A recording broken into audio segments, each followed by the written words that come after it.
Au volant, en venant ici, je me disais que je suis le seul conférencier qui n'aura pas à enregistrer ses bagages, à subir la fouille de sécurité ou l'interrogatoire douanier, parce que je vis à Thornhill.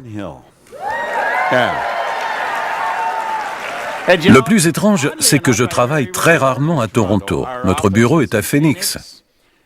Nous avons des bureaux en Angleterre, en Norvège, en Malaisie, en Australie et dans diverses parties du monde. Nous travaillons dans le monde entier et c'est toujours la manifestation d'une idée, mais je vis ici. Je vous ai donné ce livre. Tout le monde l'a reçu? Bien. Quand j'ai écrit « Vous êtes né riche », je l'ai envoyé aux éditeurs. C'est ce qu'on fait d'habitude quand on écrit un livre. Et la plupart du temps, ils vous envoient un avis de refus. J'en ai reçu un dont j'ai pensé « Il faut que je le garde ». Je ne l'ai pas encore encadré, mais je l'ai depuis longtemps. La lettre est très propre, dans le style correspondance d'affaires, sur du papier en tête d'un éditeur assez important de New York. Un homme l'a signé et il a écrit « Ce livre est absurde ». Heureusement que j'avais compris ce que Jack vous a enseigné plus tôt. Ce n'est pas ce que les gens vous disent qui compte, mais ce que vous pensez ensuite. Je me suis dit, ce pauvre vieux ne saisit pas la vérité. Un autre a acheté ce livre. Il ne l'a pas lu. Il l'a emporté à Montréal et il l'a donné à un homme. Et cet homme en a acheté 50 000 exemplaires. Je l'ai vraiment bien aimé. Le concept qui sous-tend « vous êtes né riche », même si bien des gens disent « vous ne pouvez pas le décrire comme ça », c'est l'inspiration qui me l'a soufflé. Vous naissez riche. Vous êtes juste un peu à court d'argent. Nous avons tous de grandes réserves de talent et d'aptitude en nous. Et il nous incombe de les faire sortir. C'est l'objet du programme Riche à la naissance. Il a transformé bien des vies. En fait, je donne plusieurs de ces livres. Je vais en donner 2000 demain.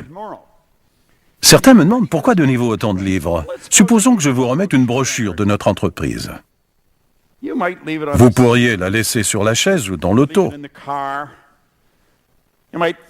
ou la jeter à la poubelle en partant. Mais un livre, vous allez le garder. Avez-vous déjà remarqué cela? Vous ne jetez pas les livres. Mon bureau, qui est plutôt une belle table, est au centre d'une pièce dans laquelle il y a plein de livres. Il y a probablement 3000 livres sur les étagères. Je n'en ai jeté aucun. Avez-vous déjà remarqué qu'on ne peut pas jeter un livre? Nous avons une entreprise, vous pouvez noter cela, Life Success Publishing. Nous encourageons les gens à écrire des livres et à les utiliser en tant que brochure. C'est la meilleure brochure que vous puissiez avoir. Personne ne la jette. Ça va vous attirer des clients. Pensez-vous que je puisse gagner des clients en donnant 4000 livres? Je pense que oui.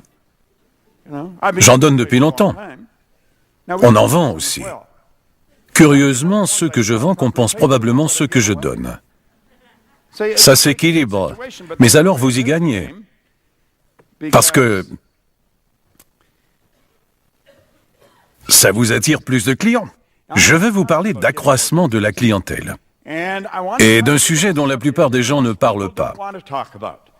Je ne sais pas pourquoi ils ne veulent pas en parler, mais ils ne le veulent pas. Vous allez le voir à l'écran, SGR. Vous avez une feuille de papier et je vous demande d'y faire attention. Dans le coin supérieur gauche, vous verrez le sigle SGR. On y lit la loi de l'attraction et sous le cercle, là où la richesse est un résultat prévisible. Je maintiens que je peux enseigner comment devenir millionnaire à toute personne qui m'accordera son attention et suivra quelques règles simples dans une période de temps relativement courte. C'est l'objet de la SGR. C'est la science de l'enrichissement. Je ne vous demande rien aujourd'hui. Je veux que vous l'apportiez et, à la maison, que vous alliez tout droit au bas de la page. Vous y verrez l'adresse d'un site web. powerwithin.thesgrprogram.com. Il faut que vous visitiez ce site. Vous allez y trouver tous les éléments du programme SGR. Il n'est sur le marché que depuis un peu plus d'1 mois. Un mois pendant lequel un homme a pu gagner 80 000 $. En fait, nous avons versé près d'1 million de dollars en commission sur ceci. Je me suis assis il y a longtemps pour étudier la science de l'enrichissement. En 1968, la Nightingale Conant Corporation est l'entreprise qui a lancé une industrie, l'industrie de l'enregistrement qu'on connaît aujourd'hui. J'ai entendu John Assaraf parler de l'écoute de cassettes. J'étais assis là et je me disais, j'écoutais des disques. Je pense que c'est pour ça qu'ils m'ont mis en dernier, je suis l'aîné. C'est par ça que j'ai commencé, les disques. Quoi qu'il en soit, j'étais à Chicago où je travaillais pour la Nightingale Conant Corporation. Elle a lancé cette industrie, celle de l'auto-formation, du matériel enregistré tel qu'on le connaît aujourd'hui, avec un disque appelé « Le secret le plus étrange ». Le secret le plus étrange était qu'on devient ce à quoi on pense. Je travaillais avec Earl et Lloyd quand la Columbia est venue remettre un disque d'or à Earl, parce que c'était le premier disque non relié à l'industrie du divertissement qui s'est vendu à 1 million d'exemplaires.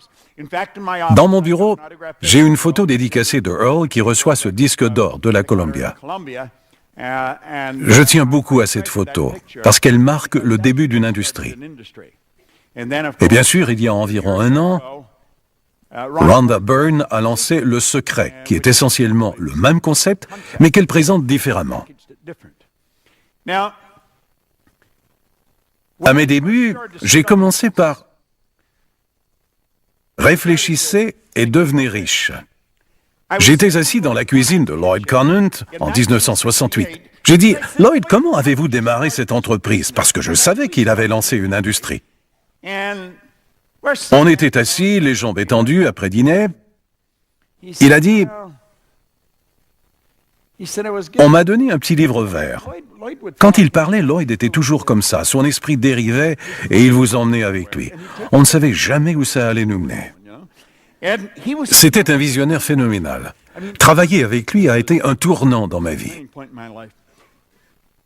Il a dit, on m'a donné ce petit livre vert, je l'ai apporté chez moi et je l'ai étudié pendant tout le week-end. Puis j'ai décidé de lancer cette industrie. Je n'étais plus intéressé à la manière dont il avait lancé son entreprise. Je voulais savoir ce qu'était ce livre vert. Si vous en avez un, pouvez-vous m'en donner un? Je dévorais ce genre de choses, je le fais encore. Il a dit, oui, et il m'a donné un exemplaire de La science de l'enrichissement. C'est le livre qui a inspiré Rhonda Byrne à écrire Le Secret. J'ai commencé à l'étudier en 1968 et je me disais, c'est l'ouvrage sur l'argent le plus complet que je n'ai jamais lu. Je n'ai jamais rien vu de tel. Il y avait des parties du livre d'origine écrit en 1903 qui n'étaient pas dans cette édition, probablement parce que l'auteur n'en savait rien. Et c'était les lois de l'univers, les facteurs intellectuels, nos muscles mentaux. Et j'ai pensé, je dois l'intégrer à ce que je fais. J'ai élaboré un programme. Je l'ai enseigné pendant un moment. Puis je me suis dit, il manque encore quelque chose. Je l'ai retiré du marché. Tout le monde a dit, mais pourquoi le retirez-vous du marché? Il se vend. J'ai répondu, parce que je le veux. C'est le luxe d'avoir votre propre société. Vous n'avez pas demandé la permission. Alors j'ai pensé, je dois en faire quelque chose de différent. Quand Le Secret a été publié, j'ai su exactement ce que j'allais faire. J'allais enseigner aux gens comment se développer, comprendre la loi de l'attraction et travailler en harmonie avec elle. Tout est dans ce programme.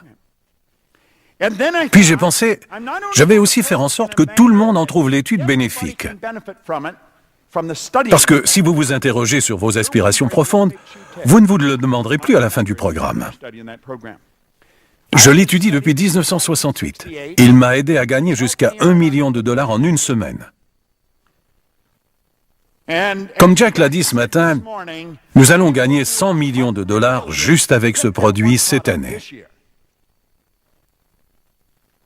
Je parle beaucoup d'argent. Si vous me connaissiez bien, vous sauriez que ce n'est pas si important pour moi. Ça l'est comme pour un coureur qui surveille son chrono. C'est un point de référence.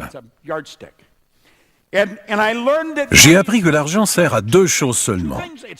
Pas pour l'amasser, sûrement pas. C'est pour assurer son confort. On entend dire « l'argent ne fait pas le bonheur ». C'est un énoncé absurde. Ça n'a jamais servi à rendre heureux. Il est là pour assurer votre confort. Quand quelqu'un dit « l'argent ne vous rendra pas heureux », dites « vraiment » ? Saviez-vous qu'on ne peut pas se balader en ville en réfrigérateur ?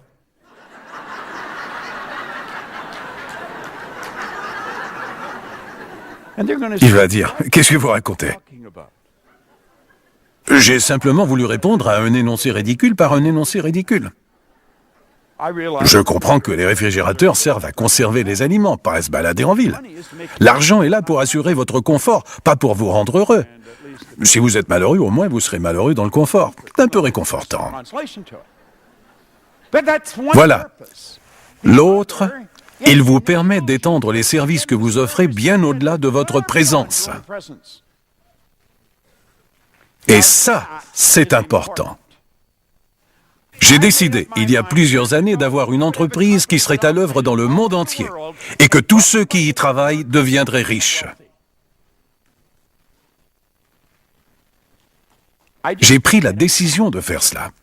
Au volant aujourd'hui, en venant ici, j'ai dit à ma femme, « L'argent nous permet de voir les choses différemment dans notre vie, n'est-ce pas? Il nous libère. On ne perd pas de temps à se demander si on en a les moyens. On se demande si on le veut vraiment. On n'a pas à se demander si on pourra le payer, on dit à un autre de le payer. L'argent est un amplificateur. Il amplifie ce qu'on est déjà. Si vous n'êtes pas très gentil, ça vous rendra exécrable. Mike Parrott, un joueur de baseball des ligues majeures, m'a dit un jour à Las Vegas, « Vous savez, c'est exact.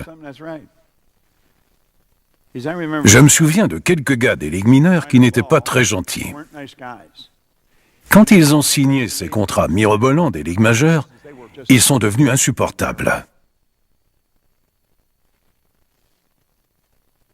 Mais si on est gentil, ça nous rend encore plus gentils. Parce que ça nous permet de faire plus de bien que par notre seule présence. On ne veut pas l'amasser, je n'ai aucun désir de le laisser à ma mort. Je veux l'utiliser pour faire connaître ce qu'on fait ici, partout dans le monde.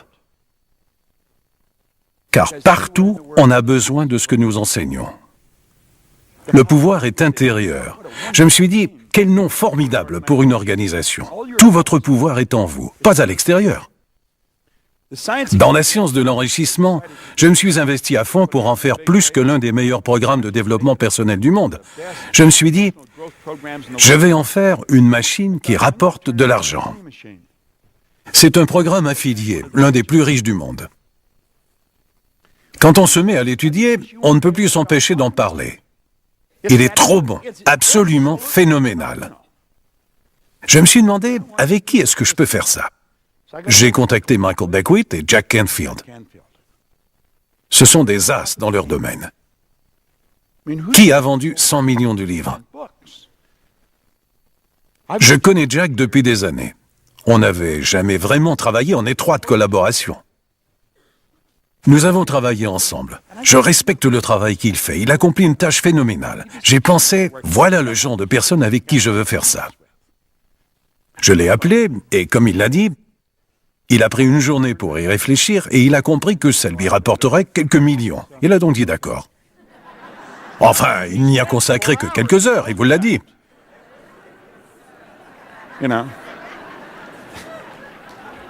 Mais il sera toujours payé. Toujours, c'est long. C'est indiscutablement l'un des programmes les plus fantastiques que vous verrez. Vous devez y jeter un coup d'œil. Gardez cette feuille. À la maison, allez sur Internet.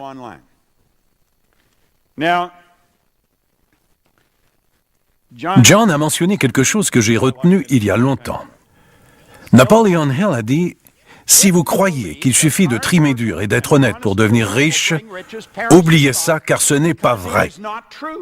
La richesse, quand elle abonde, ne résulte pas du labeur. La richesse, quand elle vient, découle d'exigences précises, fondées sur l'application de principes précis, et non par hasard ou par chance. John Assaraf a dit que j'ai été son mentor. Mais à son insu peut-être, il a aussi été le mien. C'est l'un des hommes d'affaires les plus avisés que je connaisse. Je l'ai vu aujourd'hui. Il réside maintenant en Californie. Ça faisait un bon moment qu'on s'était vus. Il a dit « Comment vous y prenez-vous pour faire tout ça ?» Je lui ai dit « Je délègue, John. » Notre entreprise a l'une des meilleures équipes au monde, des gens extraordinaires. J'ai appris ça de lui. Je l'observais faire des choses sans travailler et encaisser des millions, littéralement. Jusqu'à 18 millions en une année. J'ai pensé, il n'aura aucune difficulté à trouver 1 million de gens d'affaires avec lesquels travailler, car tous ceux qui vont l'écouter vont le suivre. Voici une autre citation. C'est ce que Napoleon Hill a appris de Carnegie. J'ai étudié Carnegie et Hill. J'étais en Malaisie à la conférence internationale Napoleon Hill pour donner une conférence à Kuala Lumpur.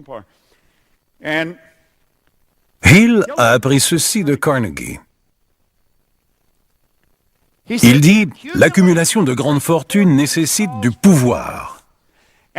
Et le pouvoir s'acquiert par des connaissances spécialisées, très organisées et dirigées de manière intelligente.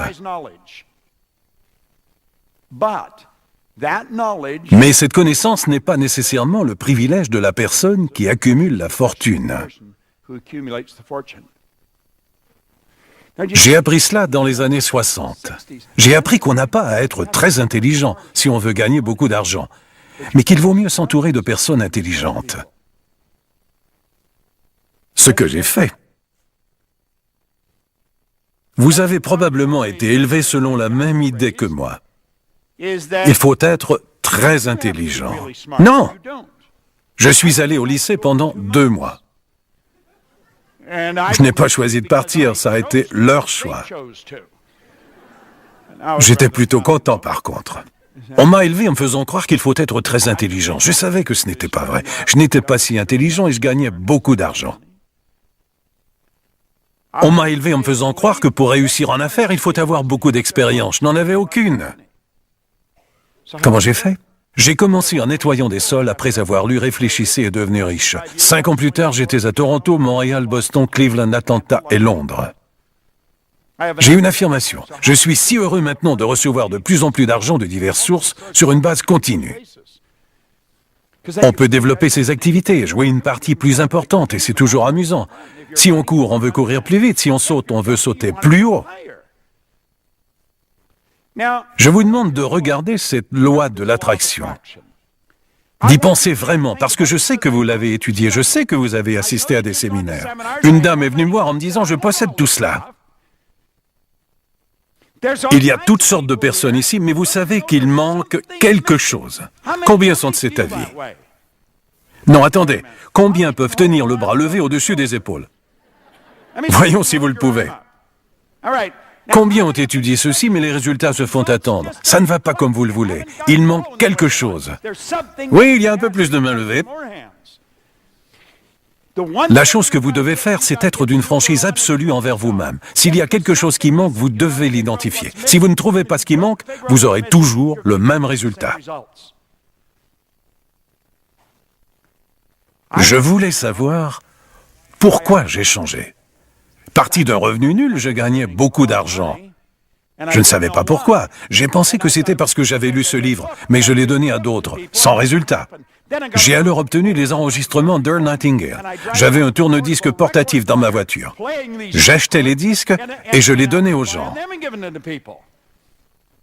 Ils ont commencé à parler de moi. Parce qu'un disque dit la même chose. Si c'est un enregistrement, il répète la même chose. On n'y change rien. Je continuais d'écouter la même chose et de lire le même livre. Tout le monde disait « Vous ne lisez rien d'autre ?» Je disais « Non, juste ce livre. » J'étais une source d'inquiétude pour mon entourage. Je commençais à me poser des questions, mais mes résultats s'amélioraient constamment. J'en ai déduit que quelqu'un devait savoir pourquoi j'avais changé. Il l'avait écrit dans le livre où ils en parlaient, et j'ai résolu de trouver pourquoi. J'avais travaillé pour certaines des plus grandes sociétés du monde. Je vais vous raconter l'une des choses les plus flagrantes que j'ai apprises. Je parle d'éléments très fondamentaux, des gens qui font vraiment bouger les choses. Ça peut être un vendeur. J'ai travaillé à la Prudential, l'une des plus grandes sociétés d'assurance du monde. Il y avait une personne qui gagnait autant que 50 ou 75 personnes, toutes ensemble.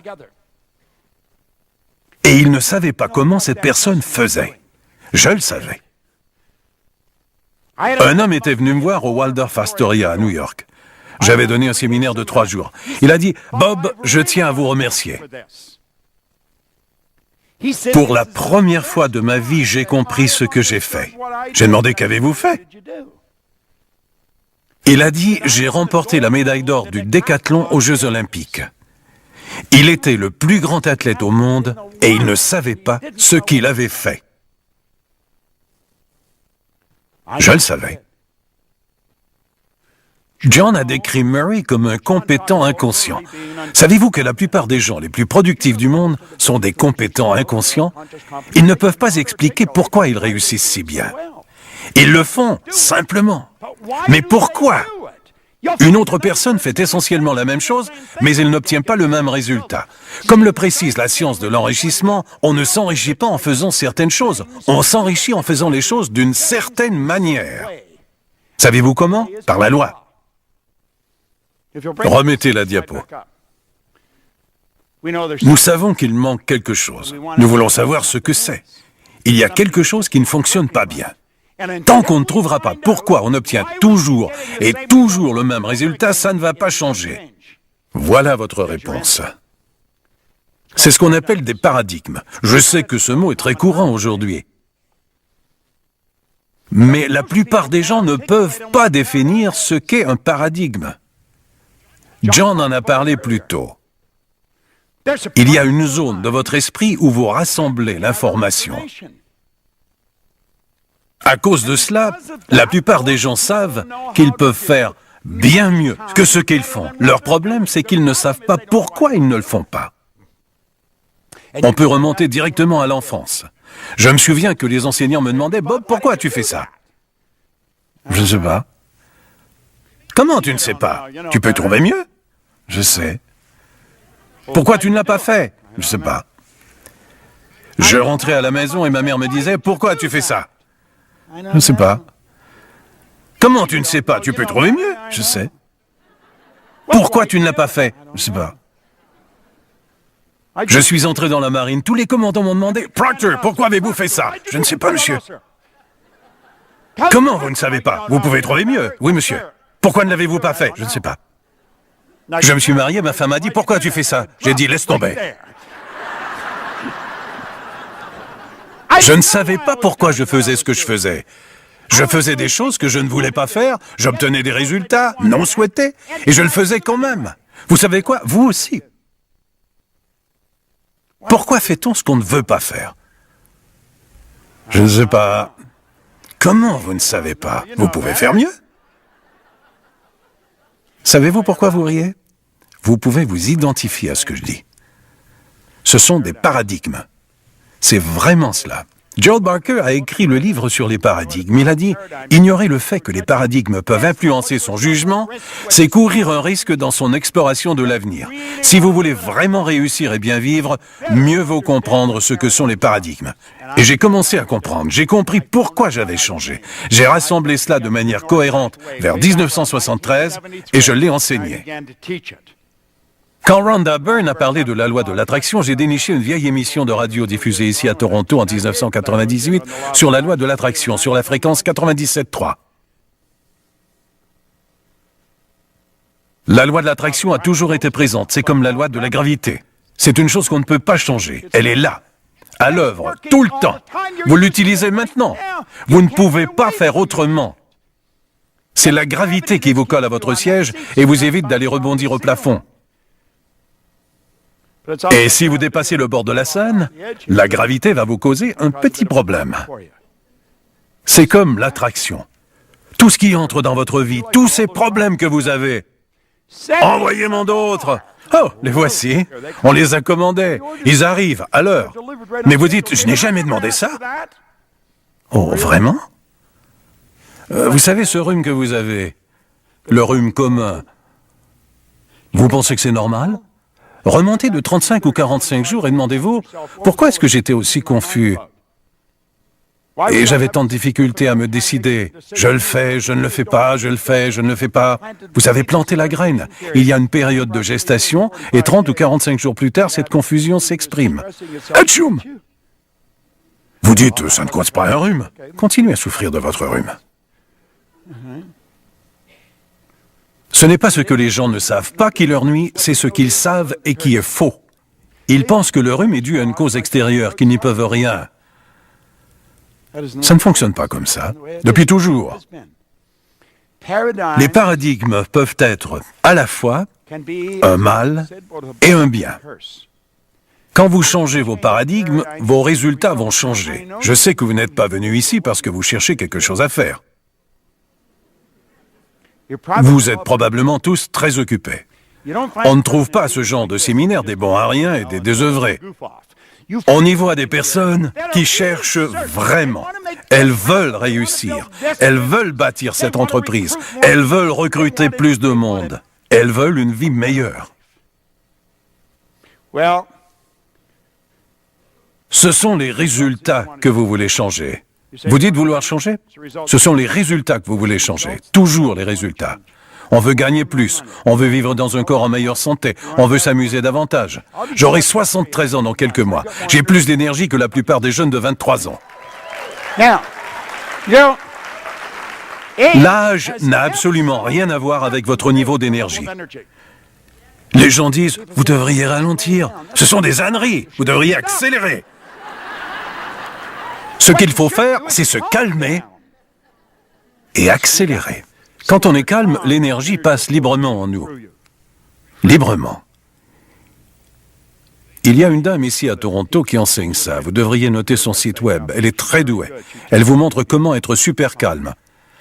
Son site est calmconfidence.com.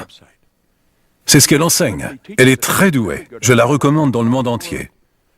Je n'ai aucun lien avec son entreprise. Je veux juste l'aider parce qu'elle enseigne si bien.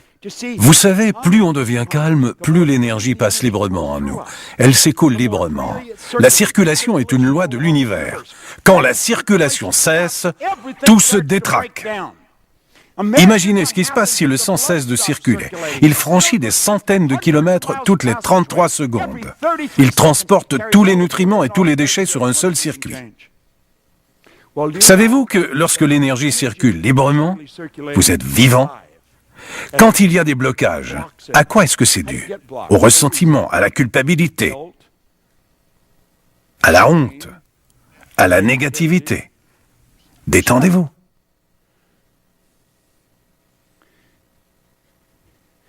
Si je veux être libre, je dois être moi. Pas le moi que je pense que vous pensez que je devrais être. Pas le moi que je pense que ma femme ou mes enfants veulent que je sois. Si je veux être libre, je dois être moi. Je veux être libre. Je veux que l'énergie circule librement en moi. Vous voyez, nous devons comprendre ce que sont les paradigmes.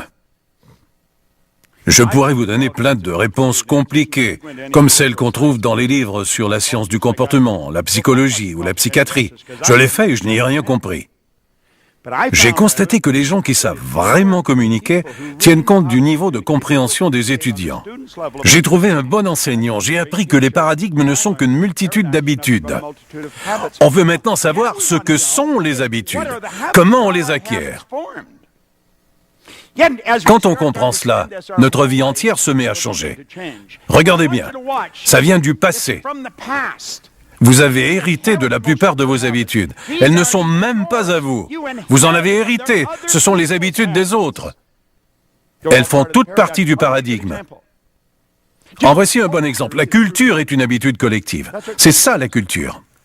Je travaille dans le monde entier, dans des pays aux cultures différentes. Ce ne sont que des habitudes collectives. Les gens semblent différents, la langue, les vêtements, la nourriture, mais ils sont tous pareils. Nous sommes tous pareils.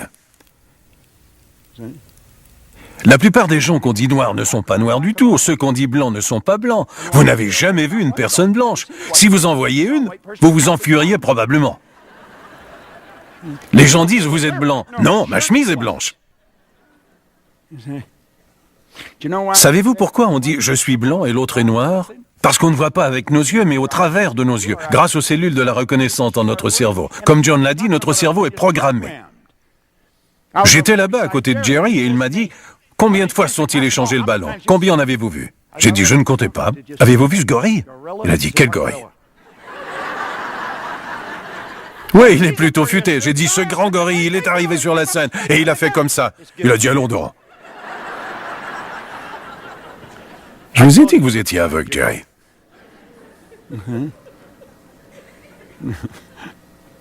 N'est-ce pas tordu? J'ai triché. John m'avait prévenu à propos du gorille. Je ne savais pas vraiment de quoi il parlait, mais tout ce que je cherchais était un gorille. Je regardais partout. Finalement, il y en a un qui est passé. Bon sang, voilà le gorille. Je pensais que les gens devaient le voir. Mais non, je ne comptais pas les ballons de basket.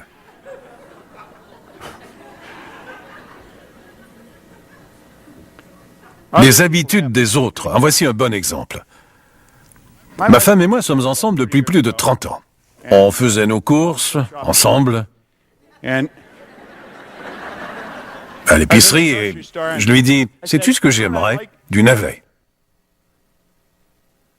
Elle dit « d'accord. » Je vais à l'étal et je prends un navet. Elle dit « qu'est-ce que c'est ça? » Je dis « mais quoi, c'est un navet? » Elle dit « je ne mange pas ça. »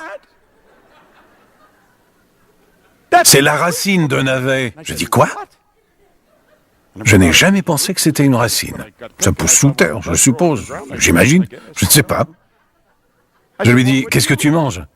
Elle me répond, on donne ça au cochon, on mange la verdure du navet. Je dis, on aura tout vu. On donne ça au cochon. Voyez-vous, je suis né à Owensound, en Ontario, et j'y ai passé mon enfance. Et ma femme a été élevée dans l'Alabama et à Pensacola, en Floride. Deux cultures complètement différentes. Elle dit, je ne mange pas ça. Et moi, je ne mange pas la verdure. On ne mange donc pas de navet. Je marchais dans le supermarché en pensant... Quelle bizarrerie. Je me demande qui a décidé de manger la racine du navet. Je n'ai jamais pensé que c'était la racine. Puis je me suis demandé si c'était ma mère. Mamie nous servait du navet. Ça doit remonter plus loin encore. J'ai pensé on pourrait remonter sur plusieurs générations. Et je mange encore la foutue racine. Puis je me suis demandé qui les avait convaincus de manger la verdure. Je me suis dit que ce n'était pas important. Mais le principe l'est. Ça fait partie de notre vie. Je mange la racine du navet et ça me convient très bien. Elle n'en mange pas. Je lui ai demandé, y as-tu déjà goûté? Elle a dit, non, je n'en ai jamais mangé, je n'aime pas ça. J'ai dit, comment sais-tu que tu n'aimes pas ça? Elle a dit, je le sais, voilà. Je me suis mis à réfléchir à toutes les choses du genre qui influent sur notre vie. Ce sont des paradigmes. Savez-vous que personne dans ma famille n'a fréquenté l'école? Personne, que je sache. J'ai vérifié. Personne. À 15 ou 16 ans, la question se posait. Tu vas y aller? Oh non, je m'en vais.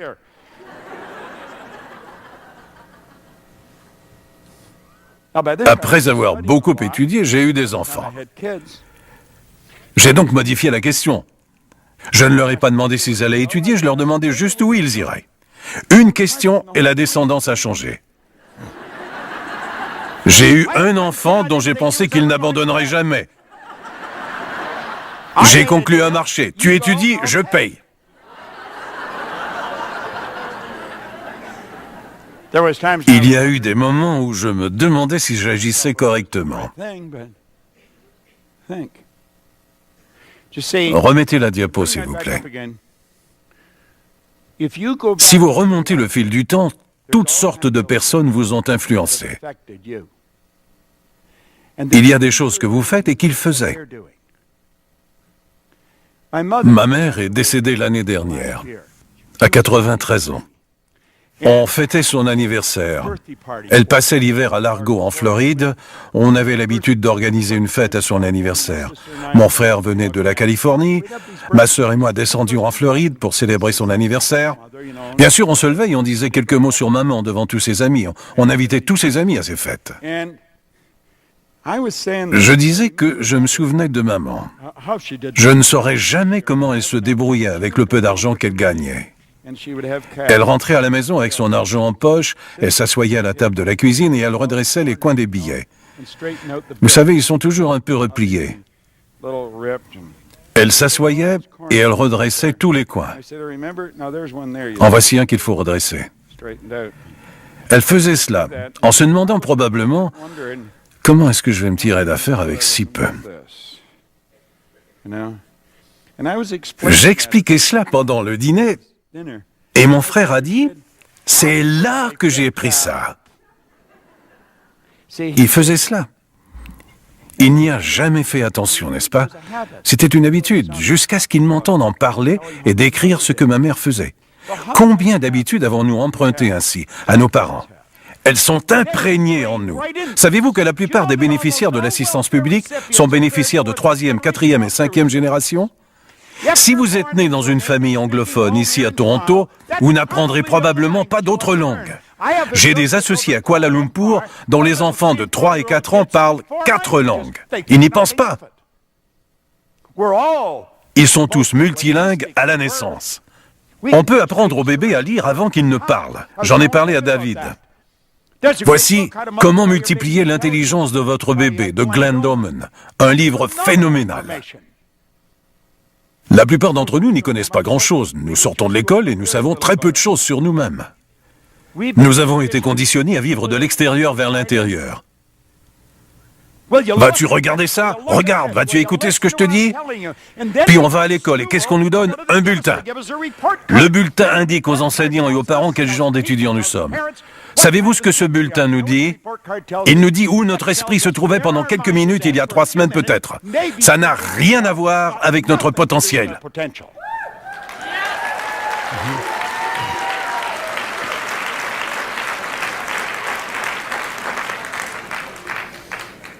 On laisse l'école et la feuille de vente devient le nouveau bulletin, ou le bilan, ou le relevé bancaire. Nous laissons ce qui se passe à l'extérieur contrôler ce qui se passe à l'intérieur. Or, on obtient ce qu'on veut quand on se met à travailler de l'intérieur vers l'extérieur. Cessez de vous laisser contrôler par votre présent. Ça fait partie du paradigme, de vivre depuis l'extérieur. Il vous suffit de changer cela. Huxley a dit il n'y a qu'un élément de l'univers que vous pouvez avoir la certitude d'améliorer et c'est vous-même. Vous êtes cette partie de l'univers. Ça se joue uniquement entre vous et vous-même. Il n'y a personne d'autre. Pour améliorer n'importe quel aspect de votre vie, vous devez consulter quelqu'un qui comprend vraiment ce dont il parle. C'est une chose que je comprends vraiment. Si vous consultez notre site web, vous verrez que le Dr John Mack vient d'acheter l'école Montessori de Fort Lauderdale. Sa femme et lui sont psychiatres. Ils veulent travailler auprès des enfants. Il dit que je lui en ai appris davantage sur l'esprit que pendant 4 années d'études de médecine et 5 de formation en psychiatrie. Comprenez bien ceci. Peu m'importe que vous ayez fréquenté l'école ou pas. Quand on étudie la même chose pendant 50 ans, on apprend quelque chose même si on est un peu lent.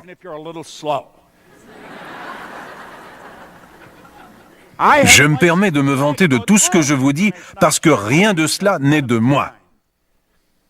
Je suis allé dans les plus grandes sociétés du monde et j'ai vu leur chiffre d'affaires croître de centaines de millions de dollars et tout ce qu'on a fait, ça a été de leur en apprendre un peu sur eux-mêmes.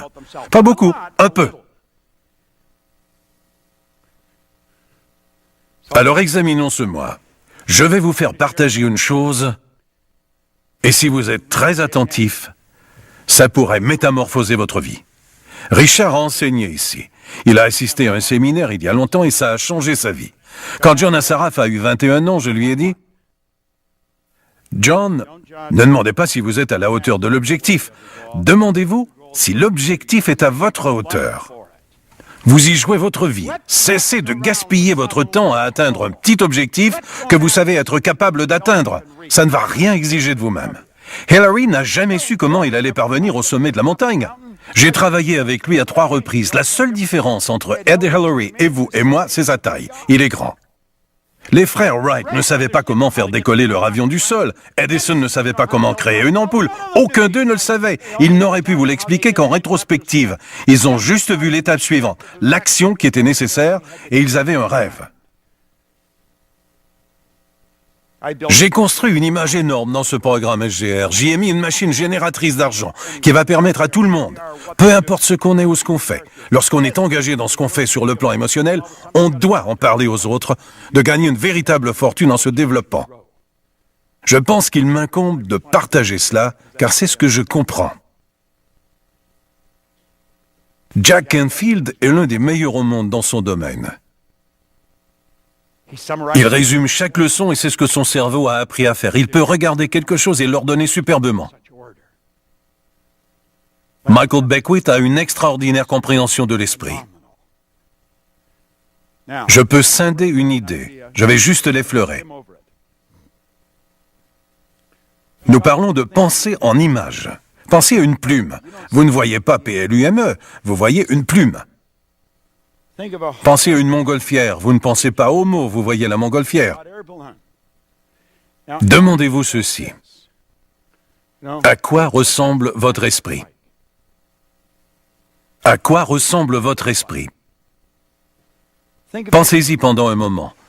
Vous êtes un être spirituel vivant dans un corps physique. Vous avez la chance d'avoir un intellect. C'est la manière dont vous utilisez vos facteurs intellectuels qui vont dicter votre état vibrationnel ou émotionnel. La vibration que vous vivez va déterminer ce que vous allez attirer dans votre vie. Napoleon Hill a écrit dans ce livre « Une personne éduquée ne possède pas nécessairement beaucoup de connaissances générales ou spécialisées. Une personne éduquée est une personne qui a tellement développé les facultés de son esprit qu'elle peut acquérir tout ce qu'elle veut ou l'équivalent sans violer les droits des autres. La plupart des gens ne connaissent même pas les facultés de leur esprit. J'ai donné un séminaire à 2000 enseignants à London, en Ontario, il y a 15 ans. Aucun d'eux ne pouvait me dire ce que sont les facultés de l'esprit. Savez-vous que vous avez une mémoire parfaite? Il n'y a pas de mauvaise mémoire. Votre mémoire est d'une perfection absolue, elle n'a probablement besoin que de se développer. Il n'y a pas de mauvaise mémoire, ni de mémoire photographique. Il existe une mémoire très évoluée. Vous avez un facteur intuitif parfait. Vous pouvez sentir la vibration. Vous pouvez sentir l'énergie d'une autre personne et la décoder comme un livre. Si je donnais un séminaire, je marcherais parmi vous et je vous dirais comment vous êtes. Quel hémisphère de votre cerveau vous exploitez? Je peux vous regarder, saisir l'énergie et la sentir. Il y a 2 dames ici. Vous utilisez surtout votre hémisphère droit, toutes les 2. Vous pouvez sentir l'énergie. Vous avez un facteur intuitif. Vous captez l'énergie. Vous avez la perception, l'intuition, la volonté, la raison et l'imagination. Ce sont tous des muscles mentaux. C'est ce qu'on devrait nous enseigner à l'école. On nous enseigne à utiliser nos sens. J'ai 2 petits chiens. Ils peuvent voir, entendre, sentir et toucher.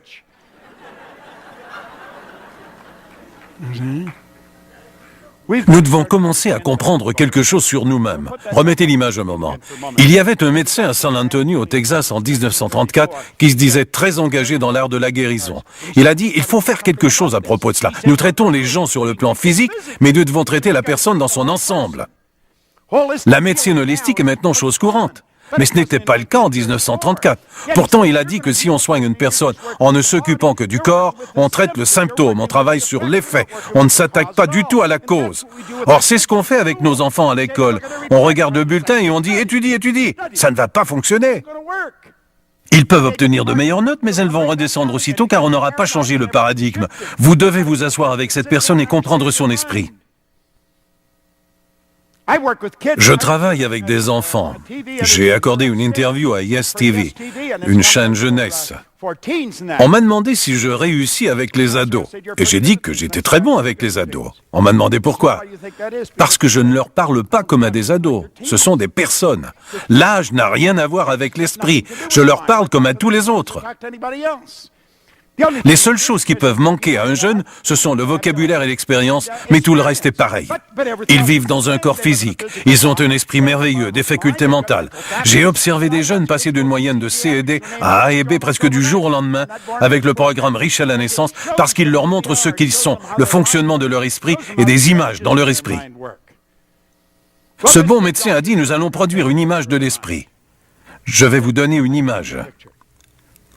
Il y a des gens qui ont déjà vu cela. Voici l'esprit et le corps. Regardez, c'est plutôt mignon. Je pourrais vous amener dans certaines des plus grandes sociétés du monde et on vous dirait que c'est incontestablement l'un des concepts les plus extraordinaires qu'ils n'ont jamais vus. Je vous demande de voir votre tête comme étant votre esprit et tout le reste du cou aux pieds comme étant le corps. Je ne parle que du cerveau. Le cerveau est un instrument électronique, un centre de commutation électronique. Il modifie le taux vibratoire de cette masse de molécules qu'on appelle le corps. Ce n'est qu'une image. Ce n'est pas la réalité, mais elle est utile. La moitié supérieure va s'appeler l'esprit conscient et celle du bas le subconscient. La partie du haut est l'esprit pensant, c'est ce avec quoi nous pensons. Vous pouvez penser à tout ce que vous voulez. Il y a une énergie qui entre. Ne vous y méprenez pas. La pensée est une énergie. Les ondes de pensée sont des ondes cosmiques qui pénètrent le temps et l'espace. Il n'y a pas un endroit où la pensée est absente. J'ai toujours tenté d'expliquer cela lors des séminaires, mais avec l'arrivée du courrier électronique, j'ai pensé, ça y est, je ne peux plus rater le coup. Avec votre adresse mail, où que vous soyez dans le monde, ce mail est là. Pourquoi? Parce qu'elle est omniprésente. C'est une vibration. La seule chose qui arrête la pensée, c'est ce qui est en résonance avec la pensée. La seule chose qui arrête un mail, c'est ce qui est en résonance avec le mail. Si vous avez des cellules de reconnaissance dans votre cerveau, en me concentrant, je peux les activer même si vous êtes à l'antipode. Je ne vais pas poursuivre cet exposé, mais vous pouvez faire ça. Vous pouvez penser. Le problème de la plupart des gens, c'est qu'ils ne pensent pas. Earl Nightingale disait, si la plupart des gens disaient ce qu'ils pensent, ils seraient muets. Vous allez dire, tout le monde pense. Presque personne ne pense. Restez en retrait, objectif, dans un contexte social, et écoutez les conversations. Il est évident que les gens ne pensent pas, sinon ils ne diraient jamais de telles choses. Observez-les. Et au bar, en fin de soirée, vous entendrez quelqu'un dire « Je ne devrais pas faire ça ». Est-ce qu'il pense? Non. George Bernard Shaw a dit, non, c'est plutôt Henry Ford qui a dit « 2% des gens pensent, 3% pensent qu'ils pensent, et 95% préféreraient mourir plutôt que de penser ». L'activité mentale n'est pas la pensée. Ce qui se passe autour de vous provoque une activité mentale. Vos organes sensoriels captent toutes les vibrations, ce qui provoque l'activité mentale, mais ce n'est pas nécessairement la pensée. Donc, quand vous pensez en images. Et cela remue les émotions car vous élaborez ces images dans votre conscience et ensuite elles agissent sur votre subconscient. Quand vous faites cela, tout ce qui a un effet sur le subconscient doit être exprimé par le corps. Il s'exprime par l'action et les actions produisent des résultats. Nous y revenons. Ce sont les résultats que vous voulez changer. Vous et moi avons été programmés. Regardez cela pendant un instant. Si j'y reviens, l'esprit subconscient ne peut rien rejeter. Il accepte tout ce que vous lui donnez. Tout ce qui entre dans le subconscient doit s'exprimer par le corps en vibration ou en action.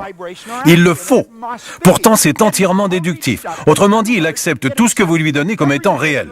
Tenez la main comme ça. Tout le monde, levez la main comme ça. Mettez-la sur votre menton. Où est votre menton?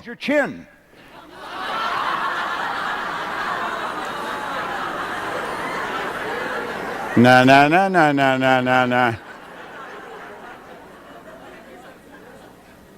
OK. Maintenant, regardez ceci. C'est comme ça qu'un bébé fait son entrée en scène. Son subconscient est complètement ouvert. On peut prendre un bébé d'une maison de Toronto et le placer dans une banlieue de Pékin. Parti d'un foyer anglais d'ici, ce bébé va apprendre le chinois couramment en ignorant tout de la langue anglaise. Il grandirait dans la culture chinoise et il serait très normal. Peu importe ce qui se passe autour du bébé, son esprit capte tout. Vous savez, on joue parfois à épeler des mots afin qu'ils ne comprennent pas.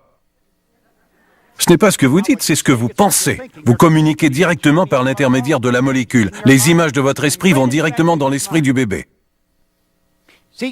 À la naissance, un bébé se met automatiquement à sucer. C'est une bonne chose. Pouvez-vous imaginer enseigner comment sucer à qui que ce soit? Fais bouger ta langue dans ta bouche et suce. Vas-y, fais-le. Pouvez-vous imaginer qu'on enseigne ça à un bébé? On n'y arriverait jamais. Le bébé suce automatiquement. Il cherche un mamelon, quand il l'a trouvé, il sait exactement quoi faire. Pensez à ceci. Si vous ne montrez pas à un bébé à utiliser une cuillère, pensez-vous qu'il l'apprendra? Non. Comment vous y prenez-vous? On prend le bébé dans ses bras, on met la nourriture sur la cuillère.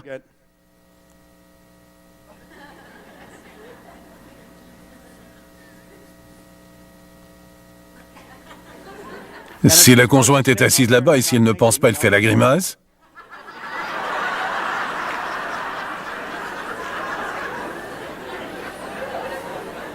Ça entre directement dans le subconscient. Peu importe ce qui se passe, un bébé sur lequel on veille grandit comme ça. C'est le conditionnement. L'esprit se conditionne. Le conditionnement n'est qu'un synonyme de paradigme. Le paradigme contrôle le comportement. Voyez les choses ainsi pendant un moment. L'esprit conscient est votre esprit intellectuel. C'est là qu'on collecte toutes les données. Alors on va à l'école ou on vient à ces séminaires et on collecte toute cette information. On rentre chez soi et quelqu'un demande « Qu'as-tu appris ?» Eh bien, je ne sais pas. On a appris ceci et cela, qu'on peut faire bien mieux que maintenant. Ils disent « Ah oui? Très intéressant. Tu as appris ça, hein? » Eh bien, c'est ce qui collecte l'information. Évidemment, le paradigme n'est pas en résonance avec le subconscient, il n'y réside pas. Voici ce que nous devons comprendre et maîtriser. La loi de l'attraction réagit au paradigme, pas à l'information que vous avez. Le paradigme est une multitude d'habitudes. Les gagnants gagnent automatiquement. Pourquoi? Parce qu'ils sont automatiquement dans cette vibration. Si vous ne changez pas votre paradigme, vos résultats ne changeront jamais. Vous allez changer à court terme, mais vous y reviendrez aussitôt. Vous avez vu cela? La première fois que mes résultats ont changé, je m'attendais à régresser. Ça n'allait pas durer. Non seulement ça a duré, mais ils se sont améliorés car je n'ai jamais perdu l'habitude d'étudier. Si vous faites preuve de sagesse, vous voyez les meilleurs du monde sur cette scène. Aujourd'hui, c'est incontestable. Je me suis mis à observer Lisa Nichols, et croyez-moi, Lisa Nichols établit le contact avec les gens. Cette dame a ce qu'il faut. Vraiment. Vous avez vu Jack? Bon sang, voyez les résultats qu'il a obtenus. Je suis dans ce domaine depuis 38 ans. Je l'étudie depuis 46 ans. Je n'ai jamais vu personne obtenir de meilleurs résultats. Je me souviens de la carte qu'il m'a envoyée quand il a acheté sa maison. Elle disait « Fantastique ». Les résultats s'améliorent sans cesse. Quand j'ai demandé à Jack de participer au programme SGR, il a accepté et je lui en ai envoyé un. Si vous voyez comment il est emballé, ça ressemble à un coffre au trésor. Vous allez être bouche bée. Rien que l'emballage est époustouflant. Il m'a répondu « Waouh, je n'avais rien vu de tel. Félicitations. Il est dans ce domaine depuis longtemps. J'y suis depuis 38 ans, je n'avais rien vu de tel. » On peut remettre la diapo. C'est le paradigme qu'on veut changer. Je vous demande d'y penser pendant un moment. Vous vous demandez, puis-je changer mon paradigme?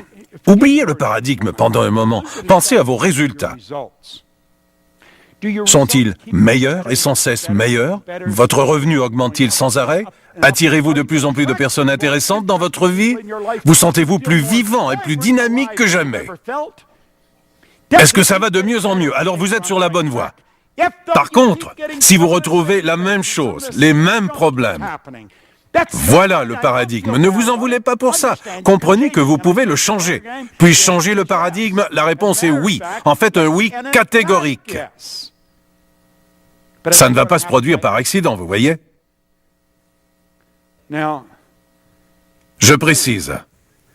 Quand vous commencez à bien comprendre que vous pouvez changer le paradigme, vous avez de l'espoir. J'étais assis dans une caserne de pompiers à Toronto. J'ai trouvé ce livre et j'ai commencé à le lire. Je croyais franchement que j'étais coincé. C'était en 1961. Je gagnais 4 000 $ par année. J'étais malheureux, fauché et malade. Je ne pouvais pas voir comment changer les choses. Je devais 6 000 $.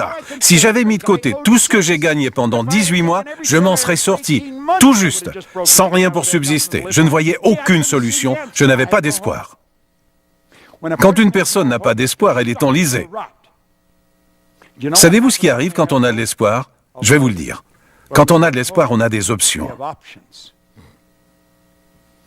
J'aime bien la manière dont John Assaraf en parle. Il a dit on peut fonder n'importe quel genre d'entreprise. N'importe quel genre. Parce que les fondements sont les mêmes. Mais l'entreprise commence par vous. Si vous voulez vraiment changer, vous devez changer à l'intérieur.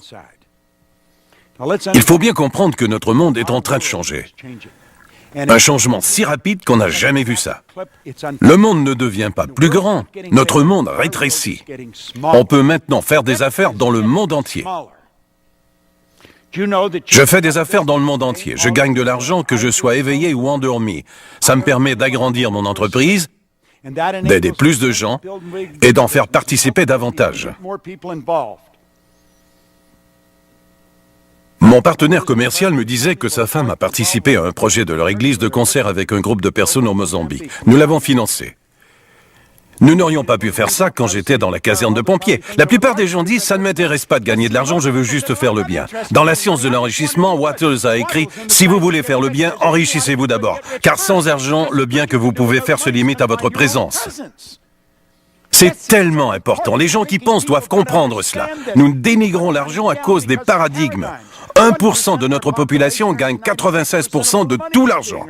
C'est un tel déséquilibre que c'en est ridicule, voire pathétique. L'école ne vous enseigne pas à gagner de l'argent, vous pouvez passer par toutes les étapes de notre système pédagogique, être diplômé des plus prestigieuses universités du monde, en finance, et être sans le sou. Ne pas pouvoir gagner d'argent parce qu'on ne vous a pas enseigné à gagner de l'argent. On vous a appris à l'additionner, à le conserver, à le déposer à la banque. Non, vous le placez là pour qu'il rapporte de l'argent. Ils vous ont escroqué. Vous voyez, notre monde change. Nous vivons dans un contexte économique différent qui n'a plus rien à voir avec celui dans lequel nous avons grandi. Cette petite puce change les choses comme le jour et la nuit. Il n'y a pas si longtemps, ici même à Toronto, j'ai acheté un camion pour transporter un grand tableau parce que je devais avoir un bon tableau et le bon genre de craie et des chiffons humides et secs parce que j'exposais mes idées au tableau. Je devais laver le tableau et le sécher avant d'exposer l'idée suivante. Aujourd'hui, je suis assis dans l'avion et je rédige des diapositives PowerPoint. Puis j'appuie sur un bouton et baboum, tout change. Qu'a dit Bill Gates? Une chose est claire, nous n'avons pas le choix de tourner le dos au futur. Personne ne vote pour déterminer si la technologie va changer nos vies. Vous voulez vous joindre au groupe de ceux qui vont très vite et vous n'avez pas à aller si lentement. Vous pouvez accélérer. Calmez-vous. À bien y penser, c'est vraiment phénoménal. Pensez-y un instant. La réussite financière est très liée, je pense que vous le savez, au fait d'être au bon endroit, au bon moment. Combien d'entre vous sont d'accord avec cela? Un instant. Combien peuvent garder le bras levé? Voyons combien vont garder le bras levé. Je sais qu'il est tard, secouez-vous pendant une seconde. Combien croient que le succès dépend beaucoup du fait qu'il faut être au bon endroit, au bon moment? Oui, c'est ce que je disais. Mais je vais vous dire quelque chose. Il manque un élément, c'est la conscience. John Assaraf a parlé de bamboo.com. Je l'ai présenté aux gens qui ont lancé ce projet. Ils m'ont appelé. John m'a appelé. En fait, tout le monde m'a appelé. Bob, vous devez vous joindre à ce projet. J'ai dit, je ne peux pas, je suis débordé, je dois faire ceci et cela. Je ne peux même pas vous dire combien de millions ils ont gagné. Je n'ai rien gagné. Je ne le regrette pas. C'est la vie. Si on n'est pas conscient, on rate l'occasion. Vous étiez au bon endroit au bon moment. Plusieurs d'entre vous ont connu cela plusieurs fois. Et nous avons raté l'occasion parce que nous n'en étions pas conscients. Ce n'est qu'ensuite qu'on voit ce qu'on a raté. Maintenant, regardez ce petit point à l'écran. Et pensez à ceci pendant un moment. Ce petit point à l'écran représente votre niveau de conscience. Et votre conscience influe sur vos résultats. Maintenant, pensez-y bien. La seule chose que vous voulez vraiment dans la vie, c'est un plus grand niveau de conscience. Quand vous accroissez votre niveau de conscience, tout votre univers change. Les gens ne gagnent pas 100 000 $ par année parce qu'ils veulent 100 000 $ par année. Ils gagnent 100 000 $ par année parce qu'ils ignorent comment gagner 100 000 $ par mois. Les gens ne souffrent pas de mal de tête parce que ça leur plaît. Ils souffrent d'un mal de tête parce qu'ils ne savent pas comment se débarrasser du mal de tête. C'est leur tête. Ils ont mal, ils ne peuvent pas y mettre fin. Ils ne sont pas une tête, ils ont une tête.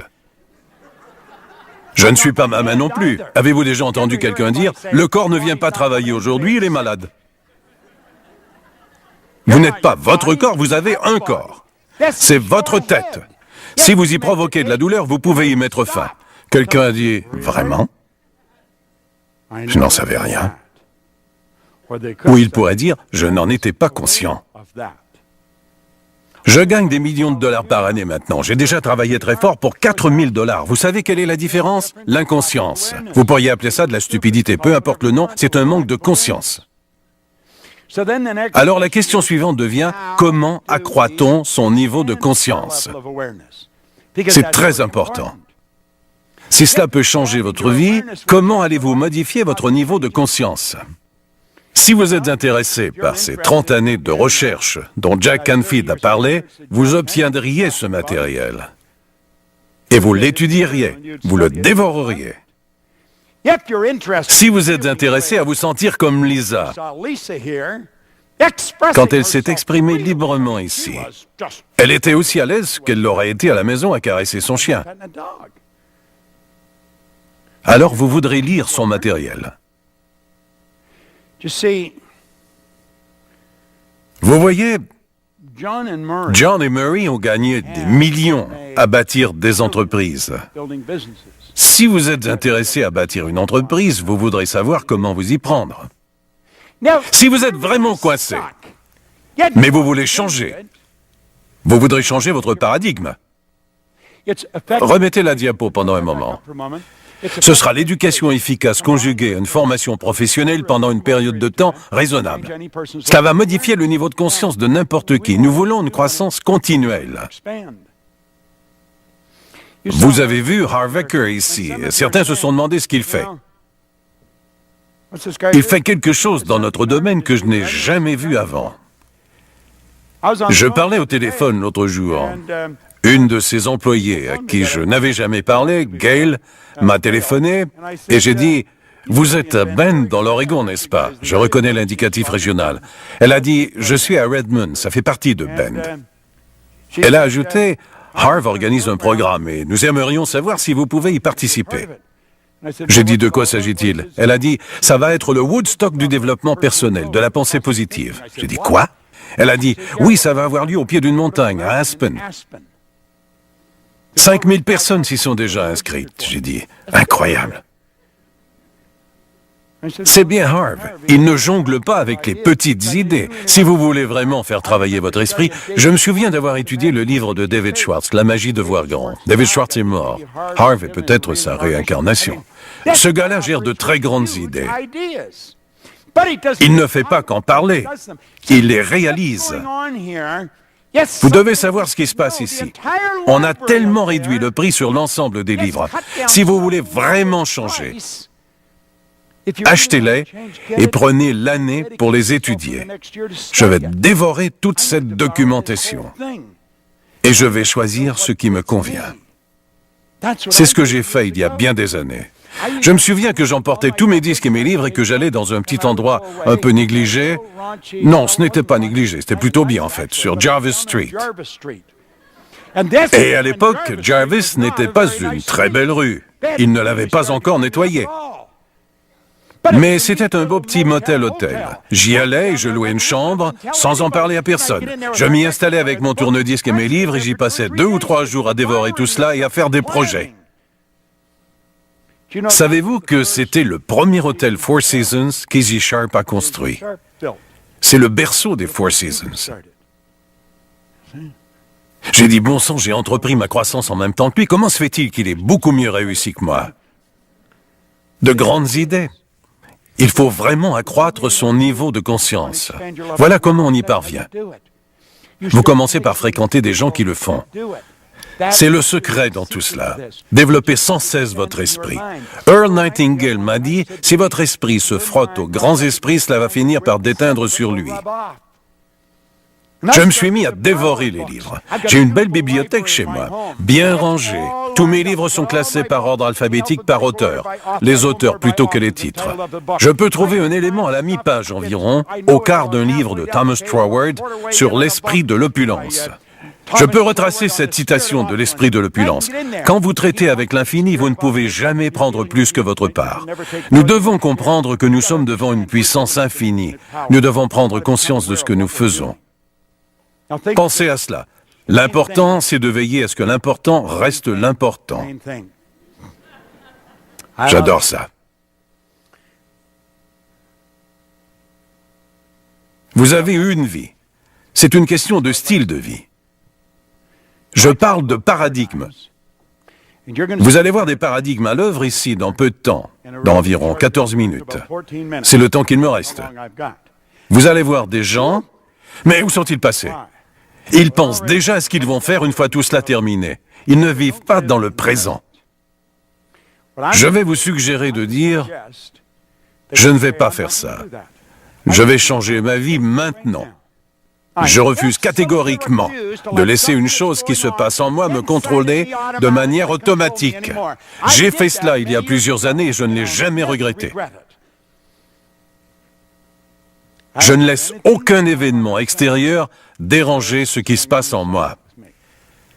J'avais l'habitude d'être à la merci de ce qui se passait autour de moi. Plus maintenant.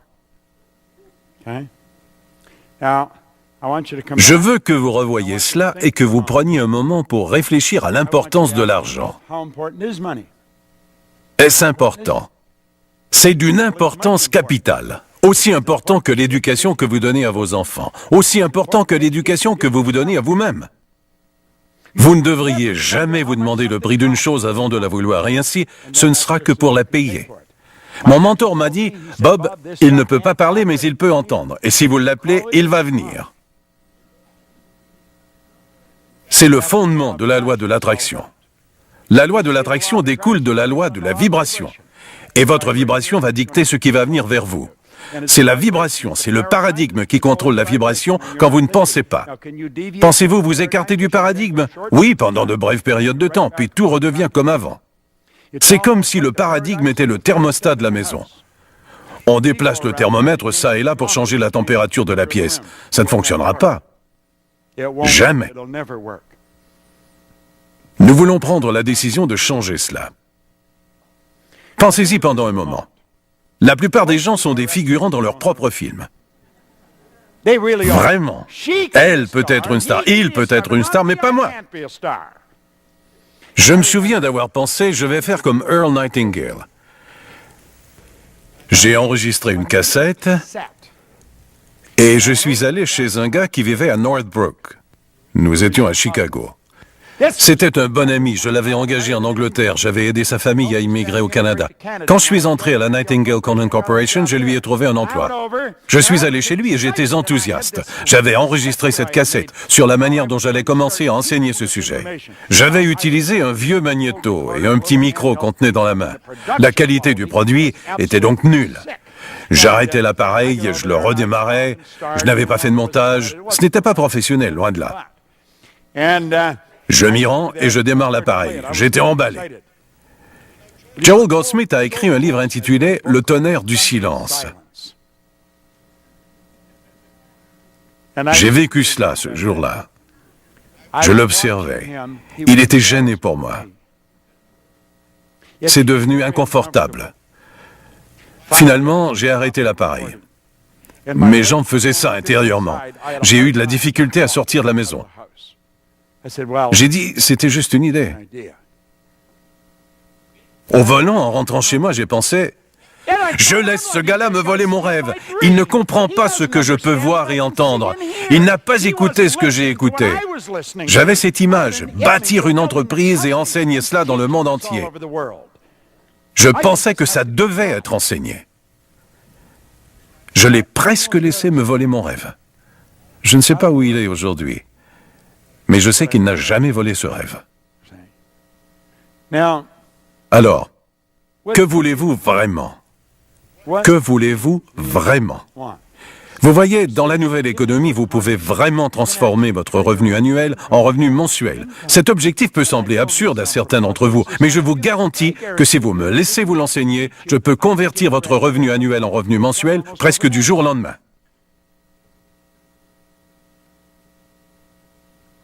Ce n'est même pas difficile si on consulte quelqu'un qui sait ce qu'il fait. Je comprends vraiment comment gagner de l'argent. J'étudie cela depuis longtemps et je peux l'enseigner à n'importe qui.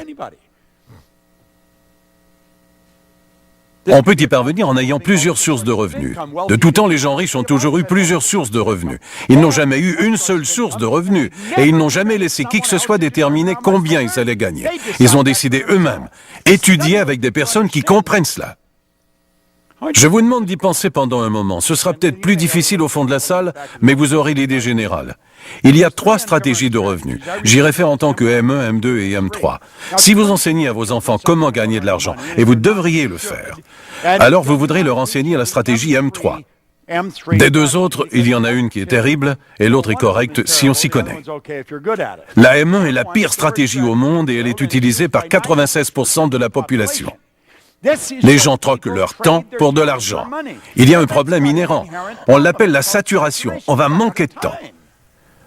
Tout le monde a exactement la même durée, tout le temps disponible. Les gens qui suivent cette stratégie, l'échange de temps contre de l'argent, mettent un peu d'argent de côté pour leurs vieux jours et ils le font aux dépens de leur vie. Ils ne conduisent jamais la voiture dont ils ont envie. Ils ne prennent jamais les vacances qu'ils aimeraient prendre. Ils regardent les étiquettes d'un vêtement avant de l'acheter. Ça ne fonctionne pas. La M2 est une bonne stratégie, mais elle n'est utilisée que par 3% de la population. John en a parlé, on investit son argent pour gagner de l'argent. C'est une stratégie qu'il faut étudier avec soin et si on n'y excelle pas, il faut avoir de bons conseillers. La M3 est la stratégie sur laquelle je suis tombé dans les années 60. Je ne comprenais pas ce que je faisais. Il m'a fallu 9 ans pour comprendre. La stratégie M3 est utilisée par 1% de la population, mais il gagne 96% de tout l'argent qui est gagné. Ces gens-là multiplient leur temps en ayant plusieurs sources de revenus. Cette petite carte qu'on vous a remise, cette petite carte SMR, qui est dans le livre qu'on vous a donné, regardez-la attentivement. Dites « Je vais le faire ». Le séminaire SGR va vous montrer comment faire cela. Notre programme de formation vous montre comment. En fait, nous enseignons à des gens comment enseigner ce matériel. Nous avions environ 1500 personnes dans le monde entier. Vous êtes intéressés à enseigner cela? Nous allons vous montrer comment. Regardez ceci pendant un moment. Supposons que c'est votre banque. Maintenant, imaginez que vous percevez des revenus de différentes régions du monde. Combien d'entre vous aimeraient cela? Vous pouvez continuer à les additionner. Il n'y a pas de limite à ce que vous faites. C'est ce que Napoleon Hill m'a enseigné, à penser et m'enrichir. On ne s'enrichit pas par accident, on s'enrichit à dessein. Il faut juste s'y décider. C'est une autre chose qu'on n'enseigne pas à l'école. On ne nous enseigne pas à gagner de l'argent, ni à prendre des décisions. Voilà pourquoi il y a tant de gens qui demandent « Que pensez-vous que je devrais faire ?» La personne que vous consultez ne pense probablement pas. Elle va dire « Je ne ferai pas cela. » Vous devriez alors lui dire « Qu'en savez-vous ?»« Je n'en sais rien. » « Pourquoi ne devrais-je pas le faire ?»« Je ne sais pas, je ne le ferai simplement pas. » Nous avons posé la question au voisin, qui n'y connaît rien. Vous ne devriez même pas hésiter si vous êtes enclin à acheter toute cette bibliothèque et à la mettre à l'œuvre. Ne demandez à personne ce qu'il dirait. C'est ce que j'ai fait en 1961 et j'en remercie le ciel. J'ai reçu un mail de mon frère il y a quelques mois. Il disait, « Tu sais, la famille a une dette de gratitude envers toi parce que tu t'es mis à lire ce livre. La famille a suivi nos traces. Tous sont financièrement indépendants et en santé. »